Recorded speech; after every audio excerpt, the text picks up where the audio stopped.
Hello everyone, today's topic is discovery of cell. Cell कैसे discover हुआ, किसने discover किया, कौन से ईयर में डिस्कवर हुआ। First of all, Robert Hooke discovered the cell in 1665। सबसे पहले जो हमारा सेल था वो किसने डिस्कवर किया था? रॉबर्ट हुक ने डिस्कवर किया था। डायरेक्ट क्वेश्चन ये कई बार आया भी है टीचिंग एग्जाम में, या जो ये ग्रुप सी या ग्रुप डी के एग्जाम होते हैं इनमें भी जो साइंस आते हैं उनमें डायरेक्ट क्वेश्चन आ जाता है, who discover the cell? Robert Hooke in 1665 in Quercus suber oak plant. ये एक ओक प्लांट था, उसके कोर्क सेल को निकाला गया था, उसको फिर माइक्रोस्कोप के नीचे रख के उसमें देखा गया था कि इसमें क्या क्या चीज़ें प्रेजेंट है। कंपार्टमेंट लाइक स्ट्रक्चर प्रेजेंट होता है, ठीक है, and this compartment like structure named as a cell. His book name micrographia. Robert Hooke की जो बुक थी उसका नेम था माइक्रोग्राफिया। Living cell, first of all living cell discovered by the A.V. Leeuwenhoek. ये डेड सेल था जो हमने कोक सेल के अंदर सबसे पहले देखा था, वो एक डेड सेल को ऑब्जर्व किया गया था बाय द रॉबर्ट हुक। सबसे पहले लिविंग सेल को किसने ऑब्जर्व किया था, किसने डिस्कवर किया था? A.V. ल्यूनहोक ने। Then cell theory given by the two scientist. जो सेल थ्योरी है वो दो साइंटिस्ट ने दी थी, German botanist Schleiden and the British zoologist Schwann. ये सबसे फेमस सेल थ्योरी जो गिवन दी गई थी किसके द्वारा? स्केल्डन एंड स्क्वेन के द्वारा। They said that all living organisms made up of cells. मतलब जितने भी लिविंग ऑर्गेनिजम्स हैं वो किसके बने हुए हैं? सेल्स के बने हुए। That's why cell is the structural and the functional unit of the life. What is a cell? Cell is the structural and the functional unit of life. Further, modern cell theory. Modern cell theory given by the Rudolf Virchow. किसने दी थी? Rudolf Virchow ने। Omnis cellula a cellulae. अभी recent एक exam हुआ था, उसमें ये वाली स्टेटमेंट एज इट इज़ आई हुई थी। एनसीईआरटी की स्टेटमेंट है ये, एज इट इज़ लाइन उठाई गई है। ओमनिस सेलुला अ सेलुलाई, ये टर्म किसने दी थी और इसका मीनिंग क्या है? This term given by the Rudolf Virchow and its meaning is new cells arise from the pre existing cells. मतलब जो सेल्स पहले से ही एग्जिस्ट कर रहे हैं, जैसे ये सेल पहले से एग्जिस्ट कर रहे हैं, इन्हीं सेल से जो आगे हैं वो न्यू सेल्स जो है वो अराइज हो जाएंगे। So Rudolf Virchow said that omnis cellula a cellula, it's meaning new cells arise from the pre existing cell. Viruses are exception of cell theory. Virus जो है वो एक्सेप्शन है, बिकॉज वायरस क्या है? ए सेलुलर होते हैं, इनके अंदर सेल्स प्रेजेंट नहीं होते।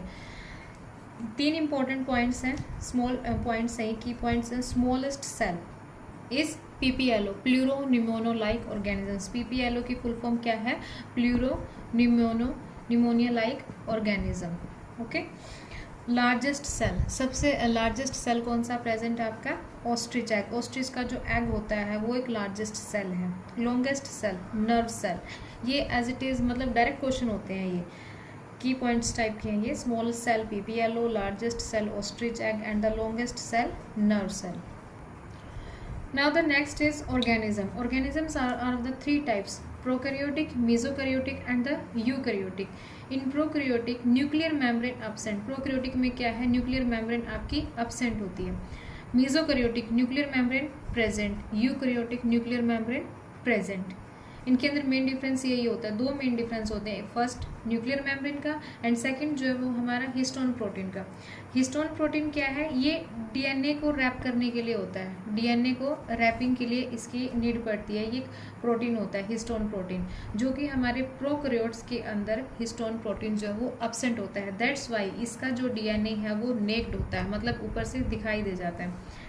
मेसोकैरियोटिक DNA प्रोटीन एब्सेंट, इसमें भी DNA प्रोटीन आपका क्या है? एब्सेंट होता है। For example dinoflagellates, diatoms, all unicellular eukaryote. जितने भी यूनिसेलुलर यूकैरियोट्स हैं वो मेसोकैरियोटिक के अंदर आते हैं। यूकैरियोट्स के अंदर हिस्टोन प्रोटीन्स जो है वो आपका प्रेजेंट होता है। कि फर्दर हिस्टोन प्रोटीन्स के भी टाइप्स होते हैं, वो हम फर्दर डिटेल में पढ़ेंगे। अभी जस्ट हम इसकी इंट्रोडक्शन ले रहे हैं। Okay, next, what is the main difference between the prokaryotic and the eukaryotic? कि प्रोकैरियोटिक एंड यूकैरियोटिक में क्या क्या मेन डिफरेंस होता है?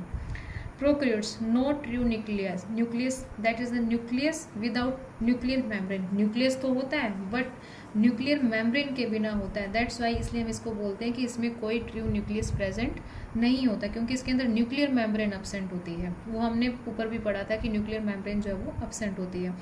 Eukaryotic true nucleus, nuclear membrane present, इसके अंदर ट्रू न्यूक्लियस होता है बिकॉज न्यूक्लियर मेम्ब्रेन इसके अंदर प्रेजेंट होती है। प्रोकैरियोट्स में हिस्टोन प्रोटीन्स जो है वो एब्सेंट है, हिस्टोन प्रोटीन्स प्रेजेंट होता है यूकैरियोट्स में। प्रोकैरियोट्स में सर्कुलर डीएनए होता है, यूकैरियोट्स में लीनियर डीएनए होता है, एक्सेप्ट माइटोकॉन्ड्रिया। ये कुछ एक्सेप्शन है, जैसे कि माइटोकॉन्ड्रिया एंड प्लास्टिड, इनके अंदर लीनियर डीएनए नहीं होता है। Okay, membrane bound organelle absent. Prokaryotes के अंदर मेम्ब्रेन बाउंड ऑर्गेनेली जो है वो एब्सेंट होती हैं, और यूकैरियोट्स के अंदर मेम्ब्रेन बाउंड ऑर्गेनेली जो है वो प्रेजेंट होती है। जैसे हमारी गोल्जी बॉडीज़ है, ने आप रिसेंट वीडियो आप मेरी लास्ट वीडियो आप मेरी देख सकते हैं, मैंने उसमें मेम्ब्रेनियस और ए मेम्ब्रेनियस ऑर्गेनेलीज के बारे में आपको डिटेल से बताया। ठीक है, प्रोकैरियोट्स के अंदर नो कंपार्टमेंटलाइजेशन, यूकैरियोट्स में कंपार्टमेंट मतलब कंपार्ट्स बने हुए होते हैं। प्रोकैरियोट्स के अंदर राइबोसोम जो है वो आपका 70S प्रेजेंट होता है, यूकैरियोट्स में राइबोसोम जो है आपका 80S प्रेजेंट होता है।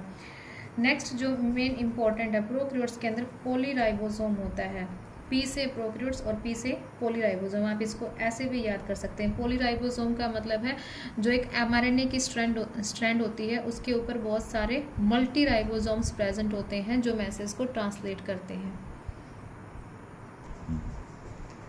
Polyribosome in prokaryotes and in eukaryotes monoribosome, की एक ही mRNA के स्टैंड पे एक ही राइबोसोम होता है, पॉलीराइबोसोम नहीं होते हैं।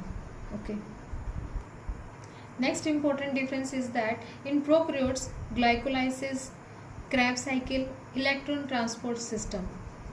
ग्लाइकोलाइसिस एंड क्रेब्स साइकिल ये कहाँ प्रेजेंट होते हैं, कहाँ पे होते हैं, साइटोसोल के अंदर। और जो हमारा इलेक्ट्रॉन ट्रांसपोर्ट सिस्टम होता है वो कहाँ टेक प्लेस करता है, पीएम प्लाज्मा मेम्ब्रेन के अंदर।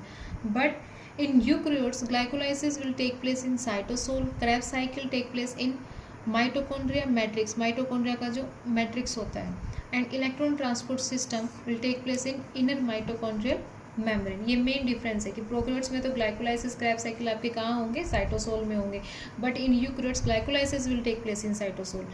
Electron transport system in prokaryotes will take place in plasma membrane, but electron transport system of eukaryotes will take place in the inner mitochondrial membrane. And this is prokaryotes is the monorepliconic DNA, but in eukaryotes polyrepliconic DNA. This is the main difference of prokaryotes and the eukaryotes. इसमें आपको main points याद करने पड़ते हैं। ये मतलब direct question इसमें से भी आता है कि प्रोकैरियोट्स और यूकैरियोट्स में आपको 4 ऑप्शंस मिल जाते हैं कि उसमें से आप कौन सा इनमें से कौन सा अलग है, या कौन सा प्रोकैरियोट्स के लिए है, या कौन सा यूकैरियोट्स के लिए है। तो हमें ये मेन पॉइंट्स हैं वो प्रोकैरियोटिक एंड यूकैरियोटिक ऑर्गेनिजम्स के लिए याद रखने पड़ते हैं। Okay, that's all about the today.